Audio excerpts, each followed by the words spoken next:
Okay, so this is the review session for EGME 308 for the first midterm in spring 2023. Okay, so this is our review session. So we covered a lot, and so there's I'm gonna kind of do my best to try to review everything, but just know that a lot of the practice with 308, 308 is a lot about how you do the specific problems. A lot of those are going to come into the homeworks, and so before we start anything today, I want to kind of just re-emphasize that use the homework to help you study. And so I know the homework problems are pretty long, they're pretty lengthy, okay, but like I mentioned before, that if you can do the homework problems and you really understand them well, you're going to be in a good position to do well on the exam. Okay. All right. So with that said, let's go ahead and review. So the whole theme of the first midterm, kind of the whole theme of everything we've covered so far, has been differential equations. Okay. And so a lot of it has been review. So I'd say maybe about half of it has been review for stuff that you probably already covered in Math 250B. But then we also covered a lot of this new Laplace transform stuff that that you may not have seen, but you probably have not seen before. Okay, so let's kind of review all of the everything that we've done so far. I'll try to do a couple examples here and there, but with an hour time frame and or how much I have to cover, there's only so much I can do. Okay, so the first thing that we went over this semester, so for the first for the first week, was first order ordinary differential equations.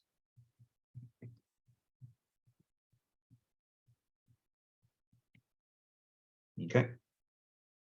And so just like its name suggests, a first order ordinary differential equation is a differential equation where the highest order derivative is only first order. Okay.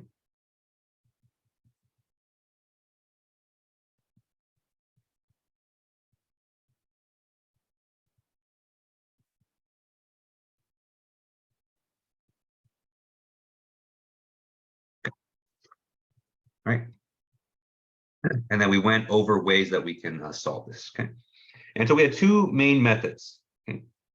There are two methods that we went over for first order equations. First was separation of variables.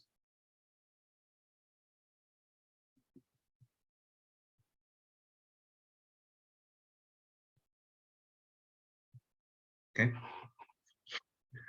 So that was a case for when we used that technique when our differential equation was separable. Okay, and we'll review what that means in a second. And then our other method for solving these equations is an integrating factor.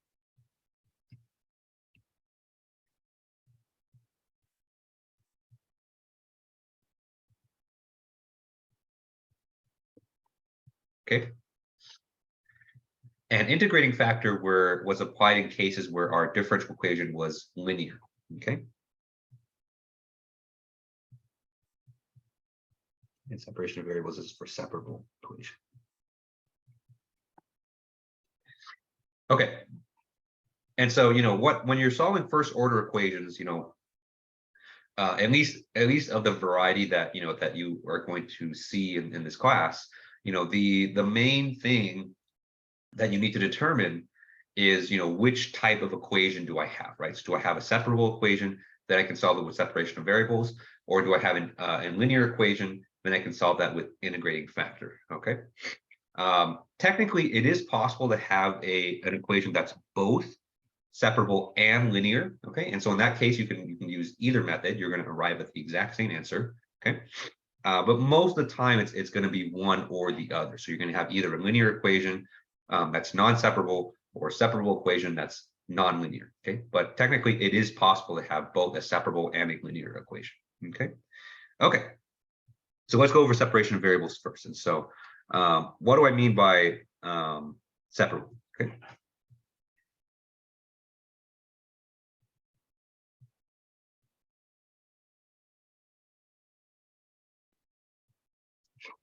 All right, so a separable equation is one where, if you manipulate the equation in some way, you obtain the following results. Okay?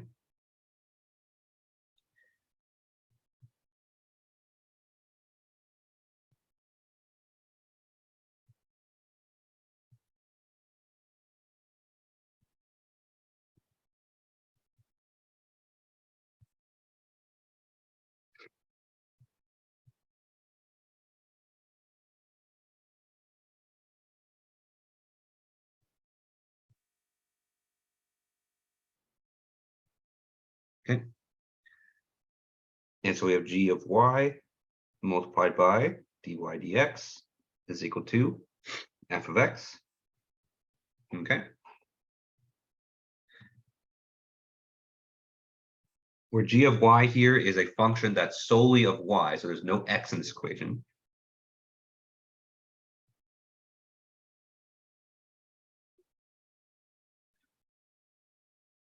Okay. And this f of x here is a function of only x.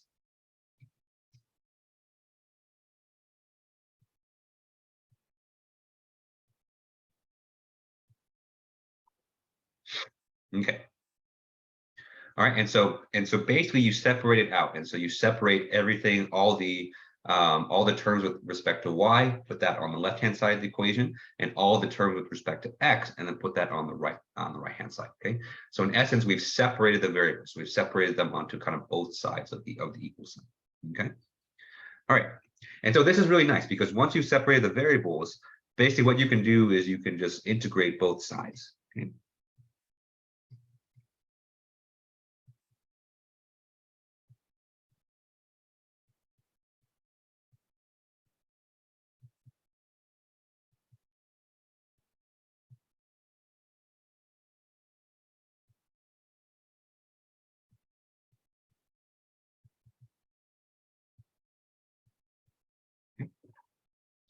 We just straight up integrate. And so just you take the integral with respect to y on the left, you take the integral with respect to x on the right, okay? And then that is your result, right? Remember, when you perform this integration, and this is going to be a constant theme throughout, most of the section, whenever you perform that integration, you have to add an arbitrary constant.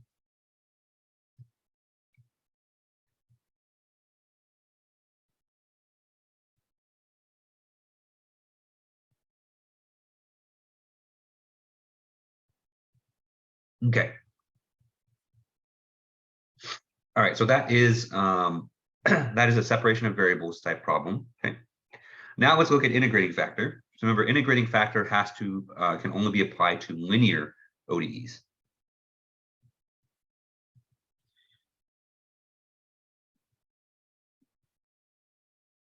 Okay. And so linear ODEs, basically what that means is that whenever you have a term with y, whether it be the y derivative or y by itself, that only appears in the first, the exponent of that term is only 1. Okay.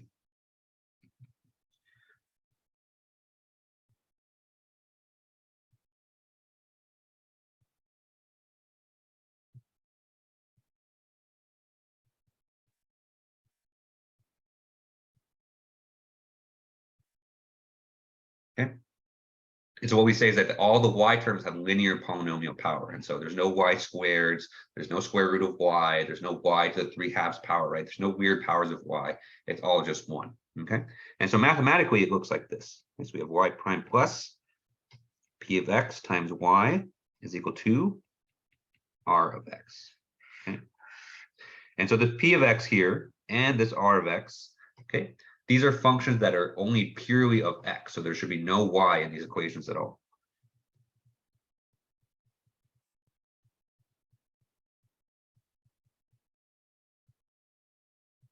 Okay. And so if you look at the y terms here, so look at y prime and y, okay, their polynomial order is just 1. Okay. All right. And so in these situations, the way that we solve this is we multiply this equation by an integrating factor.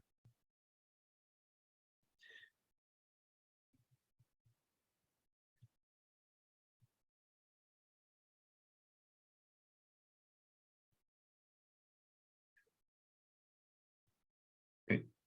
And so the integrating factor mu, okay, is equal to e to the integral p of x dx. Okay. And so you basically just take the coefficient or whatever is in front of the y term, you stick that in the exponent, you integrate it, and then that's going to be your integrating factor. Okay. This is the one, I know I just got done saying that whenever you take the integral, you have to add an arbitrary constant. Okay. This integrating factor, this is actually not part of the solution process. And so, this integral that we're performing here is mostly just as a tool. Okay. which sounds weird, but basically, when you have this integrating factor, you do not have to add a constant here.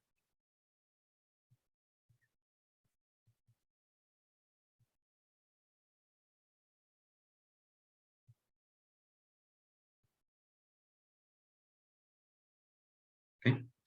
We are going to add an arbitrary constant in a second. So when we actually integrate the equation itself, we can, that's when we add the constant, but for now, we're not going to do that, okay? All right, and so the way this works is that we're going to multiply the entire equation by the integrating factor, okay? And so what this allows for us is that by multiplying by this integrating factor, it turns the left-hand side of the equation into a perfect differential.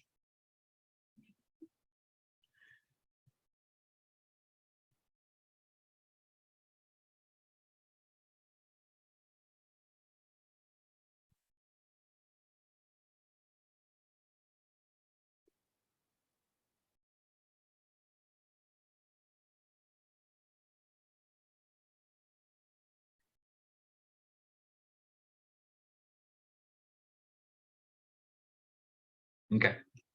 And so what do I mean by that? And so after you multiply by the integrating factor, you can do kind of like a reverse product rule, and you obtain the following. And so you have d dx multiplied by mu times mu of x times y of x. Okay. This is equal to r of x times mu of x. Okay. All right. And so the nice thing about this form is that just like separation of variables, we can just integrate this straight up.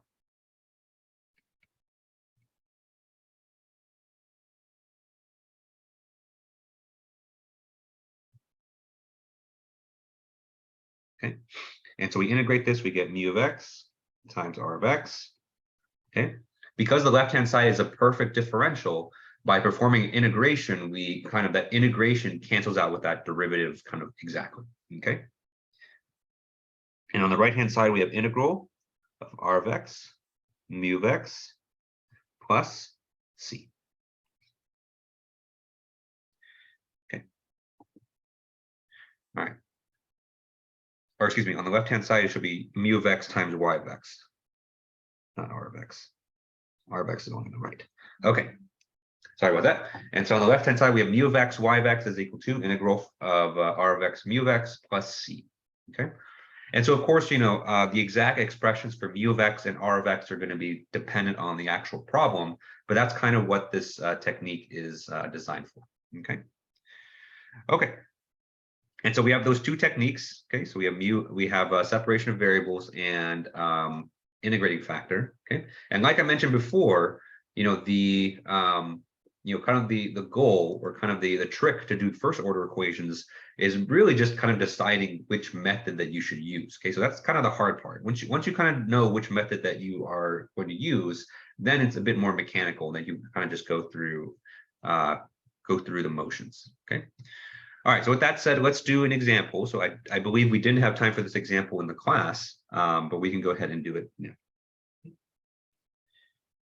Okay. So for this example, we have x times y prime plus 4y is equal to 8x to the fourth. And our initial condition here is that y of 1 is equal to 2. Okay. And so we want to solve this equation for y, right? Okay. And so, we have our equation here, and we need to decide, whether this is a linear or a separable equation. Okay. To do that, we can't really tell in this form yet because, we have to kind of simplify this a bit. Okay. And so to start out, let me divide the entire equation by x. Okay.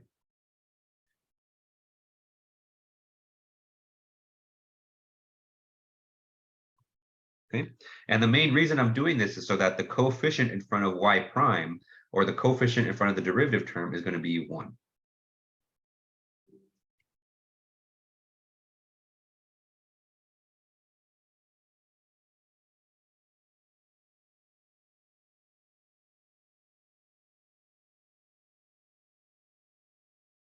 Okay.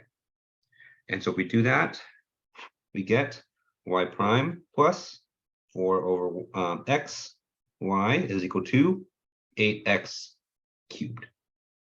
Okay. All right. Now we need to ask the question of, is this separable or not? Okay. All right. So I can tell you right now that this is not going to be a separable equation. Okay. So if you can manipulate this all you want with algebra, you're never going to isolate the y and the x on different sides of the equation. Okay. And so our only recourse here is basically to hope that it's linear, okay, and solve it with integrating factor. Okay, so let's ask ourselves, is this linear? Okay. And actually, maybe that was not the best way to explain it. And so, determining whether an equation is separable or not is not the easiest thing. Like for me, I've been looking at these types of problems for years, and so it's easy for me to tell.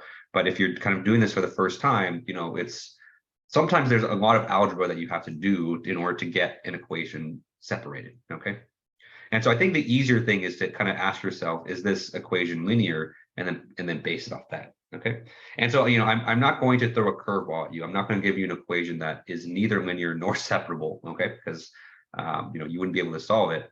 And so, you can kind of go by process of elimination. So, first ask yourself, is the equation linear? And if it is so, then you can use integrating factor. But if it's not linear, then you can use separation of variables. Okay, so that's kind of a better way. That's a better way to solve these problems. Okay. Okay. So let's determine if this equation is linear. Okay. So let's look at all the y terms. Okay. And the condition for linearity is that the polynomial order of these terms has to be 1. Okay. And so if we look at this, we have y prime plus 4 over xy is equal to x cubed. Okay. In this case, the polynomial order of the y terms is indeed 1. So yes, it is linear. Okay. So let's go ahead and solve this with integrating factor. Okay.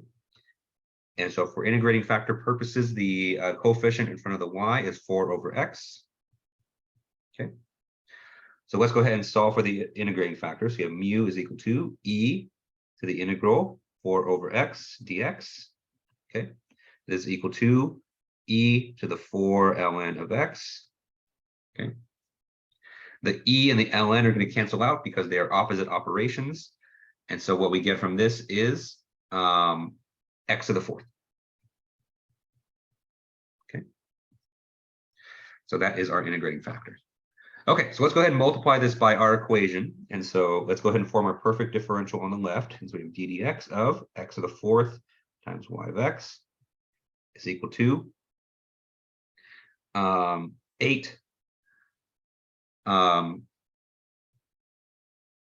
x cubed, which is our r of x, multiplied by our mu of x, which is x to the 4th. Okay. So let's go ahead and simplify that. And so we have d dx of x to the 4th y of x is equal to 8x to the 7th. Okay. So let's go ahead and integrate this. Okay. And so we have x to the 4th y of x. Okay. The integral is going to cancel out that differential exactly. Okay. And then we integrate this, we get x to the 8th. Okay, exactly, plus c. Okay. All right, so let's solve this equation for y. And so if we divide by x to the 4th,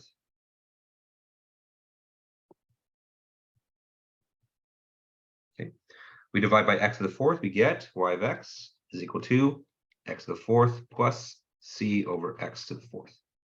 Okay. And this right here is our general solution. Okay.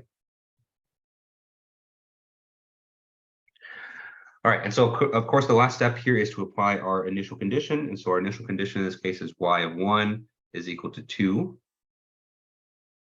Okay, so let's go ahead and plug that in. So we have y of 1.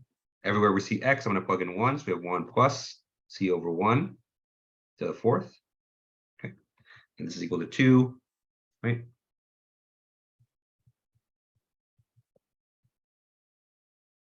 Okay. If we solve this equation for c, we get c is equal to 1. Okay. And so if we plug that in, we get y of x is equal to x to the fourth plus 1 over x to the fourth. Okay, all right, and so that's it for first order equations. And so, of course, I would love to do an example of a separable equation here, but I want to make sure I cover everything, okay, and there's still quite a bit that we have to cover.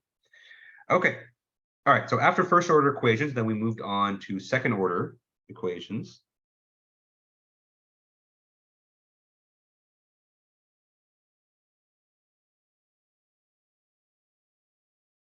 Okay, and we spent quite a bit of time here, and so there was a lot that we covered here, not only in terms of kind of the methodology that we use to solve these problems, but also in kind of a lot of the theory behind them as well. Okay, all right, so let's kind of review. Let's go ahead and review both of those. Okay. Okay, and so for second order equations, it's kind of a two-step process, and so first we have the solution to the homogeneous equation. Or I should say it's kind of a three-step process. Okay.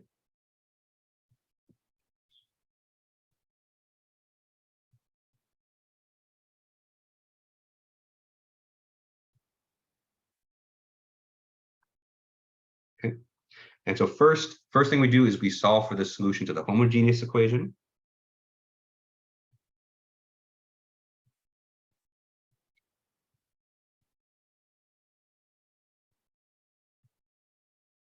Okay. And this involves finding the roots of the characteristic equation.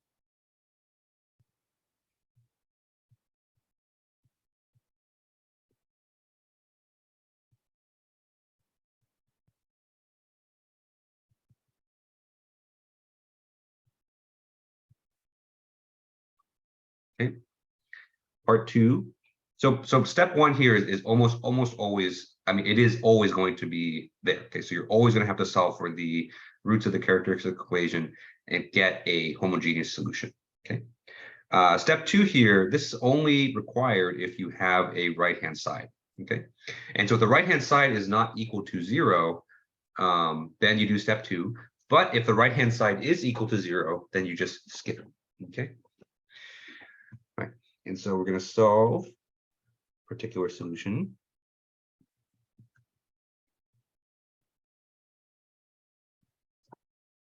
For right-hand side. Okay. And the main way that we use to solve this, at least in this class, I know probably in Math 250B you went over a second way, but the way that we solved this was through undetermined coefficients.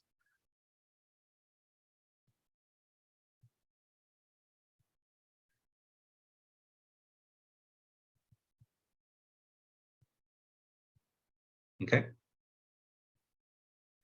All right, and then step three, once you've solved those two, at least you're at least going to solve part one. Part two, maybe if there's a right-hand side. Step three is to apply the initial conditions and solve for the arbitrary constants. Okay.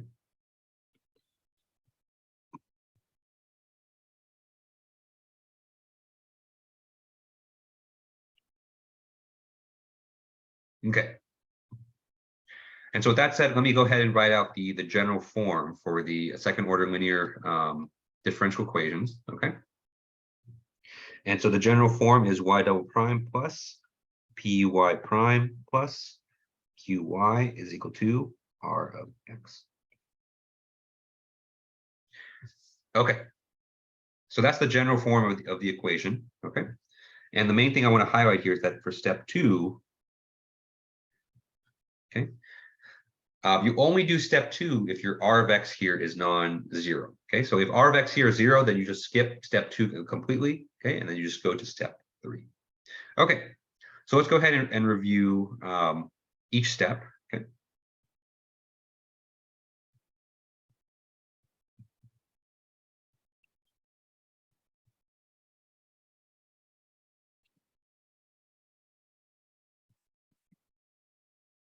Okay.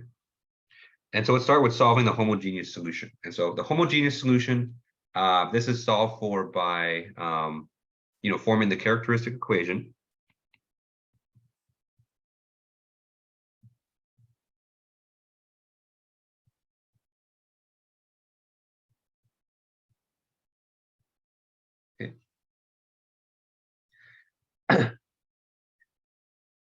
Right, and so the characteristic equation, remember, it's a quadratic equation formed based off the coefficients of the differential equation. Okay, and so we take our general form here. Okay, basically each power or each derivative power of y is going to be a polynomial exponent in the characteristic equation. Okay, and so y double prime,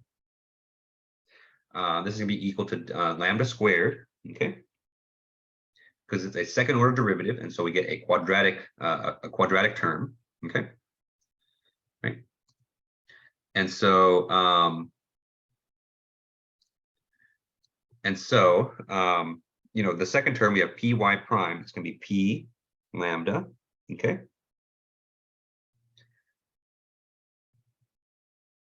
and then the qy term is just going to be just q, and then all of that is going to be equal to 0.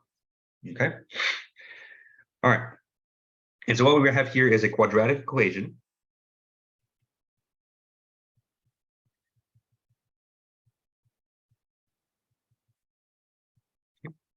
And so we need to find the roots of the quadratic equation, and you can do this in kind of one or two different ways. And so, you know, if you're really good at kind of factoring by inspection, then you can just kind of, you know, factor it just like that. But if you're not sure, or you're not confident in your kind of your mental factoring, you can of course always use the quadratic equation. Okay, okay, so lambda 1 comma 2 is equal to, in this case, minus p plus or minus square root of p squared minus 4q divided by 2. Okay. Okay. All right, and so whether you use kind of mental factoring or you use the quadratic equation, the result of this is that you're going to get two values from lambda. You get lambda 1 and lambda 2. Okay. And then from here, you know, the result is we're going to form two solutions to this based on the values of lambda.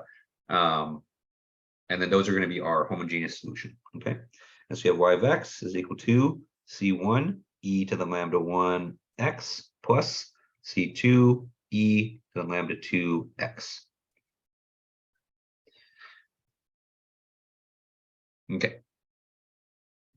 That's in the best case scenario. So when your lambda 1 and lambda 2 are both real numbers and they are different from each other, this is what you can get. Okay, so this is the result when you have two, what we call two real roots. Okay. Of course, there are situations that are not as nice as this, and so when you have a repeated root,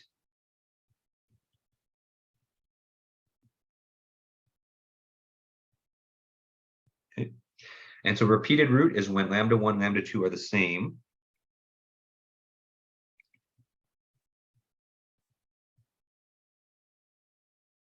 Okay, and so when lambda 1, lambda 2 are the same, then we're going to use our trick called the multiply by x trick, because remember, we have to have both solutions, both the C1 and C2 solutions, they have to be linearly independent from each other. Okay.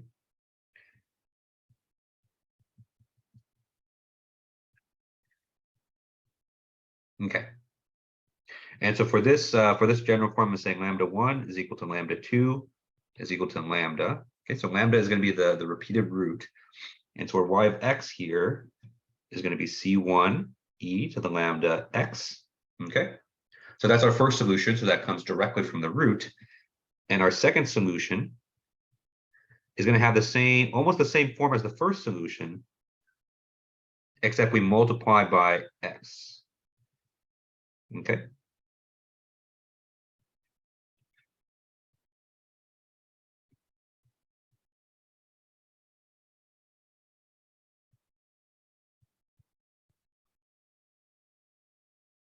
Okay. All right, so that's the second case of the differential equation.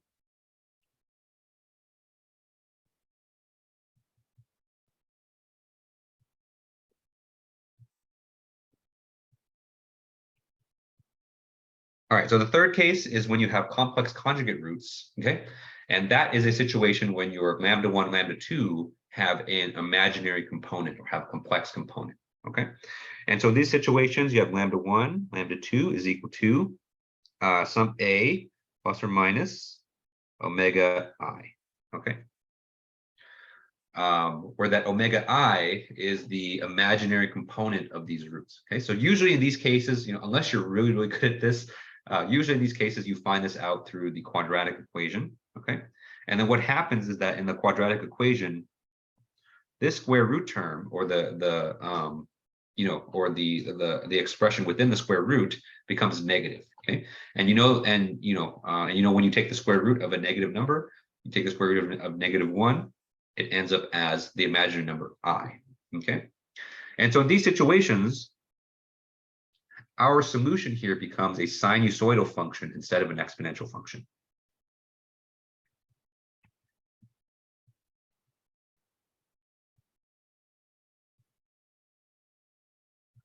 Okay, if you have y of x is equal to e to at multiplied by c1 cosine omega, keep using t here, I'm thinking ahead to Laplace transforms. Okay, so the e to the ax, excuse me, times cosine omega x plus c2 sine omega x. Okay, so in other words, you take the real part, which is a, and you stick it into the exponential in front. Okay, so this is what becomes of the real part of the complex conjugate roots. Okay, and the imaginary part becomes the frequency of the sinusoid.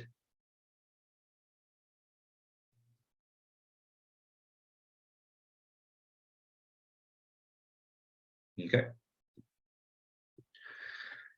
All right, and so that's the homogeneous part. Okay, we spent quite a bit of time on this because there's a lot of physical interpretations of these three different conditions. Okay, especially with respect to the mass spring damper, and so I'm not going to go over that in this review just because of the time constraint. But definitely make sure you check that out when you're studying, because there's a lot of really good theoretical information there. Right? But I did want to move on and discuss about non-homogeneous terms. Okay.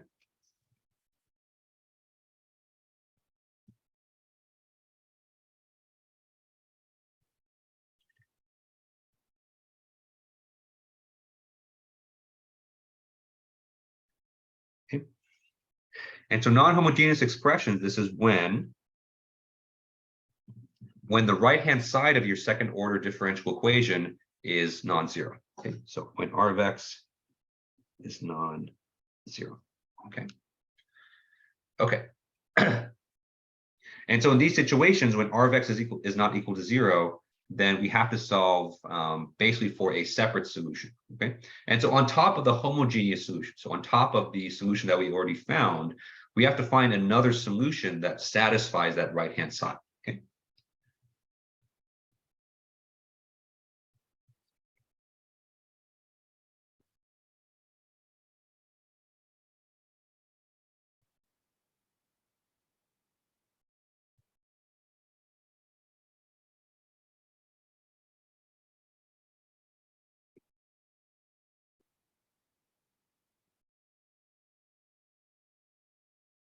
Okay. All right, and so there's lots of ways to do this, and so we only covered basically one way in the class, but I know just from the homeworks that probably a lot of you learned a different way in your Math 250B. Okay, so you can use either method. I'm not too particular. The only reason I taught undetermined coefficients was we had kind of the time constraint of the class itself. But if you're more comfortable doing variation of parameters, then that's fine as well. Okay. Okay. All right, and so the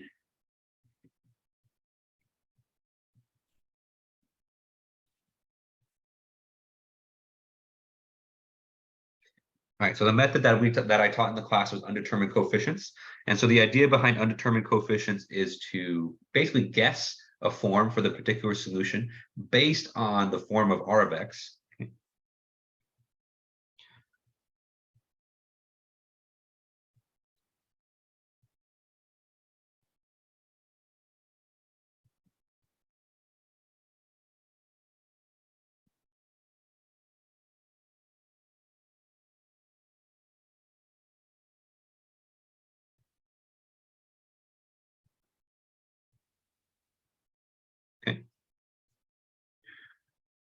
right? So we're going to guess the form, and form is kind of the key word here. So we're not guessing the solution itself, but we are guessing what it looks like, okay? And so that form is going to have a lot of coefficients that have yet to be determined, and so hence the name undetermined coefficients. Okay.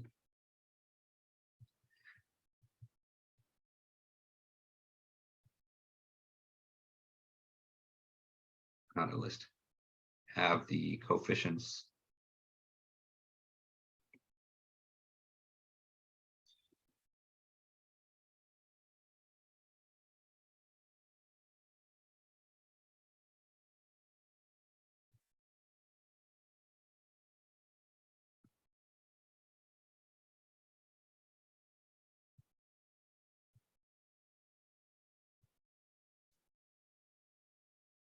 Okay. All right, and so once you have this form, you're going to go ahead and plug it into the original equation, and then by plugging in and grouping the like terms, you're going to solve for those coefficients. Okay.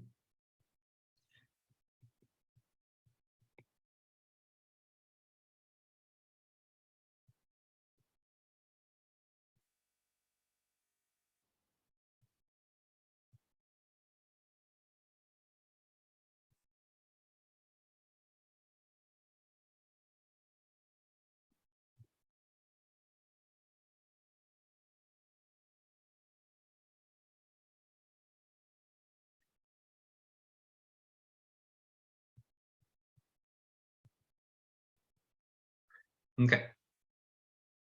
All right, so let's do a quick example. We don't have that much time, but let me show you one where you know, it's a little bit complicated. So this is an example from the class. Okay. Okay, I don't believe we had time for this one in the class, but let me go ahead and show you. It's from the lecture, excuse me. So we have y double prime plus 2y prime plus 0.75 y is equal to 2 cosine of x minus 0.25 sine of x, okay, plus 0.09 x. Okay, so just in the interest of time, I'm going to show you kind of the form that I would choose for the particular solution, and then maybe a couple steps of kind of plugging in. But you know, I do want to make sure I get to Laplace before we run out of time in this review session. Okay, and so first thing that you'll see here is for first thing that you want to check, you know, at least with regards to the non-homogeneous solution, is we want to check the form of the right-hand side. Okay. And so the form of the right-hand side, we have basically, you know, two types of terms here. And so cosine and sine, I'm going to lump those together because they have the same frequency. Okay. And so what we get from this is a sinusoid with frequency of 1. Okay.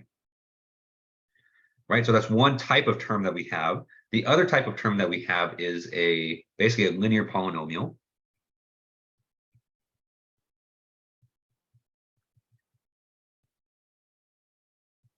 Okay.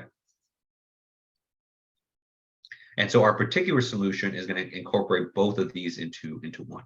Okay. All right. And so our guess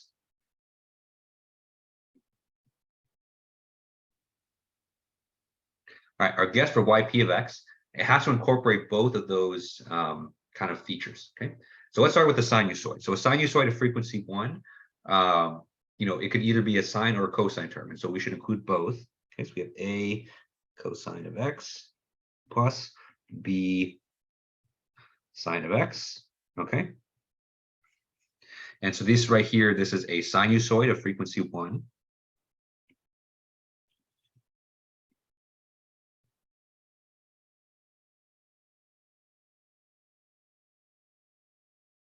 Okay. And then we have our linear polynomial. And so remember, for polynomials, you know, not only do you have to include the highest order term that you see, but you have to include all of the lower order terms as well. So this is going to be plus, forgot my alphabet for a second, plus cx. Okay, so cx here, that's going to be our linear term. Okay, because it's our, it's multiplied by x, and then we have plus d. Okay, so this is linear polynomial. Okay. All right, so that's our guess. And so we have 4 undetermined coefficients. Okay, so we have A, B, C, D. Okay. So this problem is a little bit rough, because whenever you have, 4 coefficients, that means you have basically a system of 4 equations to solve for. Okay. All right. But what you would do at this point is you would basically take this guess for YP, plug it back into the equation. And so, of course, that involves taking derivatives of YP. Okay.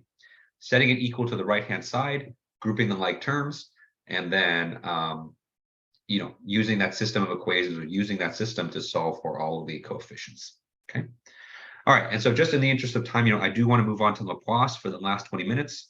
But that's basically what you would do. Okay? Oh, one last thing before I forget. I forgot step 3, right? So step 3 of the second order equations is, of course, to apply the initial conditions.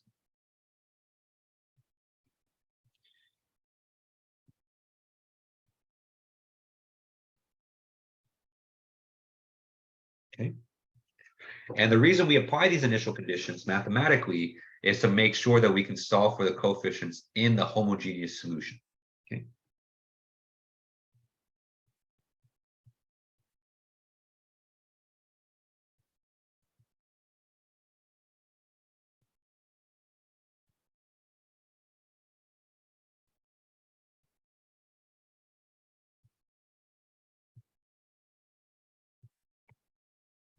Okay. Because if you remember, from the homogeneous solution from about, 15 minutes ago, there were some still C1, C2, some coefficients that have yet to be determined. Okay. And so the initial conditions will let you solve for what those coefficients are. Okay. Okay. And remember the kind of the important thing for this is to, make sure you do this after you solve for the particular solution. Okay. And not before. And so, what I've seen people do is that they've solved for the kind of the initial, or they solve they apply the initial conditions before solving for the non-homogeneous part. So you want to make sure you solve for the non-homogeneous part and then apply the initial conditions, because otherwise you're going to get the incorrect solution for the non-homogeneous part. Okay. Okay. All right. So with that said, let's go ahead and move on to Laplace.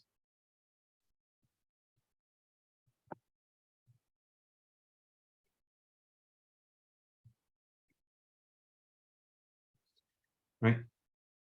So Laplace was kind of the last kind of big thing that we used to, that we learned in this kind of section. Okay, so I think we spent the last kind of 5 lectures learning about Laplace transforms. Okay.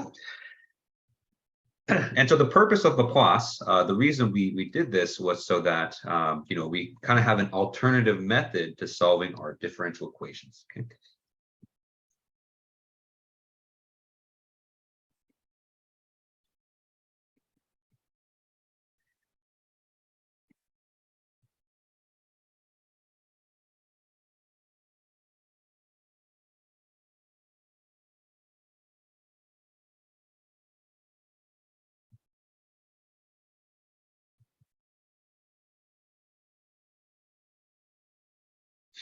Okay. All right. And what's different about Laplace transforms is that it basically gives us a way to solve differential equations using algebra. Okay. The algebra is not, I'm not going to sugarcoat it. The algebra is not fun, and so a lot of it has to do with partial fraction decomposition. But that is, it is a valid way to solve these differential equations. Okay. And so solving differential equations with the Laplace transform kind of follows the same methodology. Okay.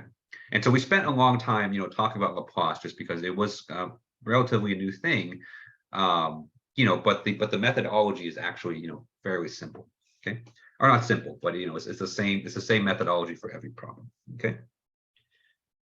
So step 1 of this process is we're going to take the Laplace transform of the entire differential equation.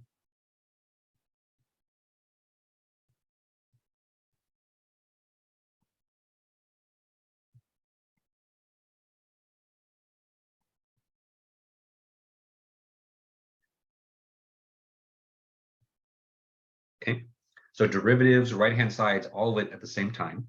Okay. Step 2 is that once you take the Laplace transform, you're going to obtain an algebraic equation for y. Okay, and so you're going to solve the resulting algebraic equation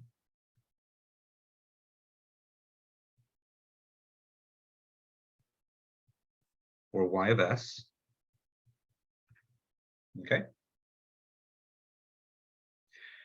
All right, and I forgot step 1 here. Step 1 here, you know, the way that you normally take Laplace transforms is that you look it up in a table, okay, which will be provided for you on the exam. So you don't have to worry about that. Okay. And so step 3, once you solve for y of s, you're going to invert that expression for y of s. So you're going to take the inverse Laplace transform to solve for y of t. Okay.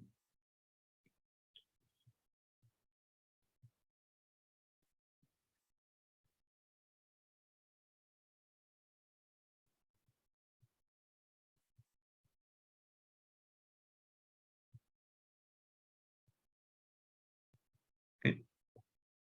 And theoretically, that is it right there. But of course, there's one kind of big step. And so in between steps 2 and 3 right here, oftentimes what you have to do is you have to do partial fraction decomposition, in order to separate the terms into terms that you can actually take the inverse of. Okay.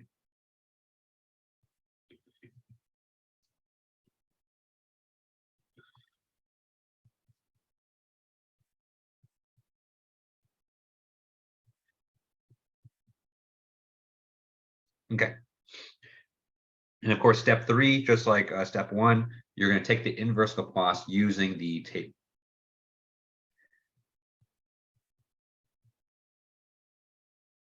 Okay. All right, and so that's it. A lot of it is the is kind of the the methodology or kind of just practicing it. Okay, and so I really want to stress that from Laplace you should really do a lot of practice, because that's how you get better at it. Okay, all right, so let's do an example. Let's do an example that we didn't get to do in class, but it's part of one of the extra handouts. Okay. Okay. So this example here is we're going to have y double prime plus y is equal to sine of 2t. Okay.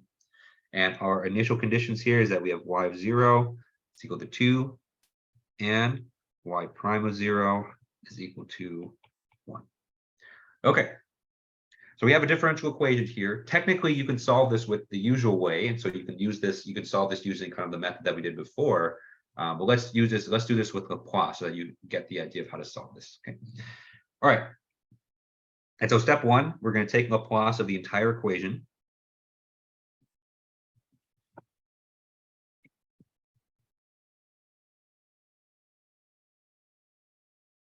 Okay. And so we take the Laplace of the entire equation. First, we have to take Laplace transform of y double prime. And so Laplace transform of that is going to be s squared y of s minus s y of 0 minus y prime of 0. Okay. Plus Laplace transform of y. And so when you take the Laplace transform of y by itself, you just end up with y of s. Okay. Okay. And this is all equal to sine of 2t, which you need to take the Laplace transform of that. I apologize. Okay. And so the Laplace transform of this is going to be, remember for sine, the Laplace transform of sine is going to be omega over s squared plus omega squared. And so in this case, omega is equal to 2, okay, because it's sine of 2t. And so the Laplace transform of that is going to be 2 divided by s squared plus 4. Okay. Okay. So let's go ahead and plug in our initial conditions. So our initial conditions, y of 0 is equal to 2. And so we have s squared y of s minus 2s. And then we have minus y prime of 0. Y prime of 0 is just equal to 1. Okay. Plus y of s is equal to 2 over s squared plus 4. Okay. So we've taken the Laplace of the entire equation. We've plugged in the initial conditions. Okay. Our next step is to solve this equation algebraically for y of s.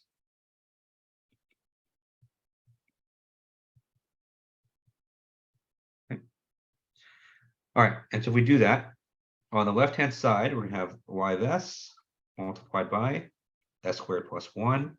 And on the right-hand side, we have 2 over s squared plus 4 plus 2s plus 1. Okay. I'm going to divide both sides by s squared plus 1.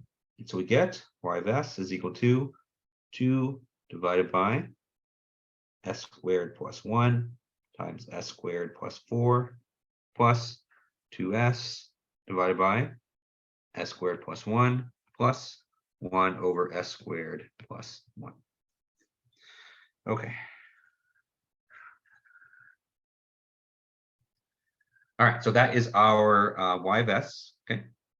And so step three, we need to invert this. So invert y of s to get y of t. Okay. So for this part, of course, this is where we have to use partial fraction decomposition. Okay. But before we jump into that, before you really jump into doing partial fractions, I mean, for this one, we definitely will use it. You need to look at each of the terms in your Laplace expression here and see, which terms we actually need to apply partial fractions for. Right. So we have 3 terms here. So we have this term, we have this, excuse me, with this term, and we have this term. Okay. And so for these last 2 terms, they're already actually good. So we don't need to do partial fractions on these, because if you look up in the table, these are expressions that we can invert pretty easily. Okay. And so in fact, the first check mark term, the 2s over s squared plus 1, that's going to become a cosine of t. And the second term, the 1 over s squared plus 1, that's going to become a sine of t. Okay. The only term here that we don't know how to inverse Laplace is the first term, which is 2 over s squared plus 1 times s squared plus 4. Okay. And so let's apply partial fractions on this guy.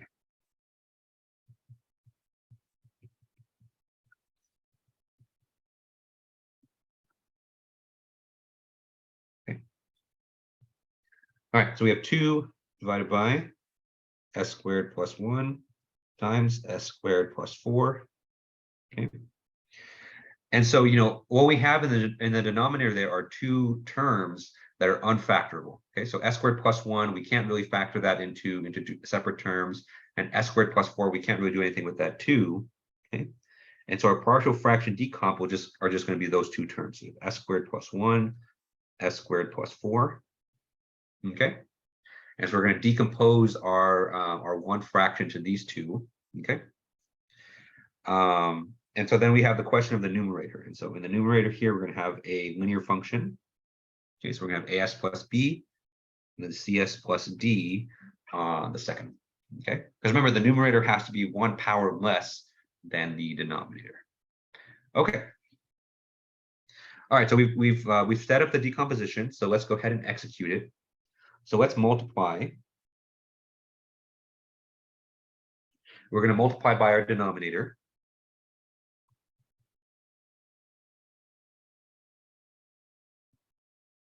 Okay, and so we do that, we get 2 is equal to as plus b multiplied by s squared plus 4 plus cs plus d times s squared plus 1. Okay. All right, so let's go ahead and FOIL this out. Okay, and so we FOIL it out. What we get is as cubed plus 4as plus bs squared plus 4b, okay, plus cs cubed plus cs plus ds squared plus d. Okay. All right. Ooh. And so let's go ahead and group the like terms. And so we're going to group terms according to their, according to the powers of s.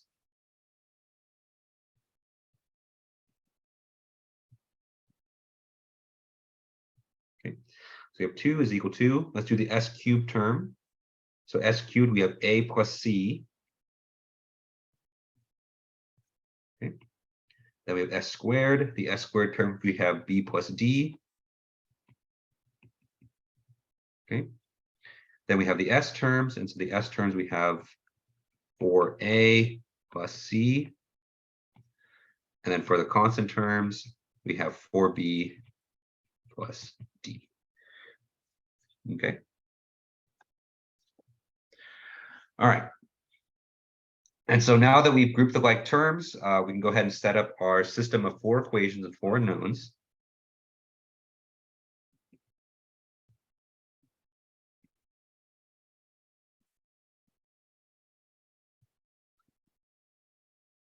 Okay, so we have s cubed, s squared, s1.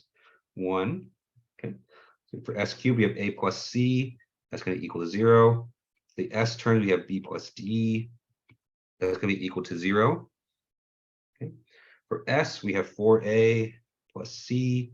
That's going to be equal to 0. And then for the constant term, we have 4b plus d is equal to 2. Okay. All right, and so even though it's a 4x4 system, it's not too bad because the you basically have 2 sets of 2 here. Okay, and so we have basically these 2 equations kind of go together, and these 2 equations go together. Okay, so I'm not going to go through the whole thing of solving it, but if you solve for the solution, you get a is equal to 0, and c is equal to 0. Okay, we get b is equal to 2/3, and d is equal to minus 2/3. Okay. All right, and so our decomposition here is going to end up being, we have 2 over s squared plus 1, s squared plus 4 is equal to 2/3 times 1 over s squared plus 1 minus 2/3 times 1 over s squared plus 4. Okay. All right, so we've successfully decomposed that that expression. So let's go ahead and plug this back in for into y of s.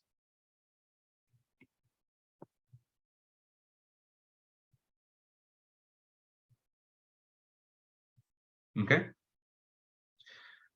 And so we have y of s is equal to 2/3 1 over s squared plus 1 minus 2/3 times 1 over s squared plus 4 plus 2s over s squared plus 1 plus 1 over s squared plus 1. Okay.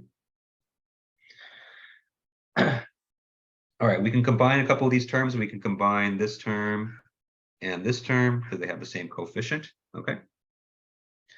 And then what I'm also going to do is move this 2 inside the parentheses. Okay, just to make it a little bit easier to decompose here. Okay. Or excuse me, sorry. Yeah, so move that 2 inside the parentheses there, and then move this 2 outside the parentheses so we can take the inverse. Okay. All right, and so if we do that, we get y of s is equal to 5 over 3 times 1 over s squared plus 1. Okay, minus 1/3 times 2 over s squared plus 4.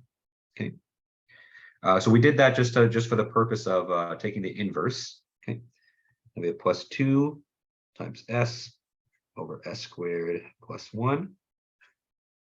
Okay. Right. So now that we have it in this form, we can go ahead and take the inverse because this right here is going to be sine of t. Okay. This term right here is going to be sine of 2t. Okay. And this term right here is going to be cosine of t. Okay. All right, so let's go ahead and put it all together. So we have y of t is equal to 5 over 3 sine t minus 1/3 sine of 2t plus 2 cosine t. Okay, and so that is our final answer. All right, and so that example there, I think, does a pretty good job of illustrating the Laplace process. Okay, of course, I didn't have time to go over step and impulse functions, but the thing with step and impulse functions, the process that we follow here is just the same. There's just a little bit, there's just kind of an added step of taking the Laplace of these step and impulse functions. Okay, so make sure you study that. Okay. And also make sure you study all the conceptual things as well. So, I focus this kind of review session based on, just the, based on just kind of the methodology that you would follow for each type of question. Okay. Just because, looking at the first two homeworks, I think this is kind of what I think probably would be most useful for everyone. Okay. And so make sure, you use this review video, but you also study the conceptual stuff. Okay. And also kind of work on the homeworks as well. Okay, so just like I mentioned, if you can do the homeworks, for this class, and you can do it without looking at the solutions, that's kind of the main thing. You're going to be in great shape for the exam. Okay. All right. So with that said, I'm going to go ahead and close. I'm going to close this session. So if you have any other questions, you can always email me. I'm going to do. I try my best to answer emails as fast as I can. But if not, you can always come to office hours as well. Okay. All right.